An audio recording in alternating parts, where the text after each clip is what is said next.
ফরহাদ ভাই, উনি লুবাবার ফাউন্ডার। তো যাই হোক, তো উনি যেটা করছে সেটা হচ্ছে উনি হঠাৎ করে এক জায়গাতে খুঁজা বের করে নিয়ে আসে যে ভাই এইটার একটা সোর্স পাইছে 1,000 টাকা। তো আমি বললাম যে 1,000 টাকা, এটা তো মানুষ 3,000 টাকা করে সেল করতেছে। তখন বললো যে আমরা 2,000 টাকায় সেল করতে পারবো, তাও করেন, আপনি ব্যবস্থা করেন।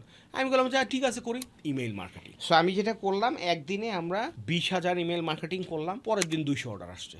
এখন তো মানে পাগল হয়ে গেছি আমরা, 200 অর্ডার ডেলিভারি করবো কেমন। আর একটা সমস্যা হচ্ছে ফ্রি সেট আপ দিয়ে দিছি, না বুঝে দিয়ে দিছি ফ্রি সেট আপ। আমাদের ই ছিল যে সপ্তাহে 10টা অর্ডার হবে, 20টা অর্ডার হবে, ফ্রি সেট আপের আর কি। মার্কেটে যত সেট আপের ইঞ্জিনিয়ার আছে সবাই রাই নাও, এখন কি করতে পারতেছি না, দিতে সার্ভিস পারতেছি না। দিতেছেন। মানুষজন চিল্লায় ফাটায় ফেলাইতেছে, গালি দিতেছে, এই ভাই এই টাকা অ্যাডভান্স নেই। তারপরও মানে পাইছে তো পাইছে, আবার লিমিটেড টাইম লেগছি।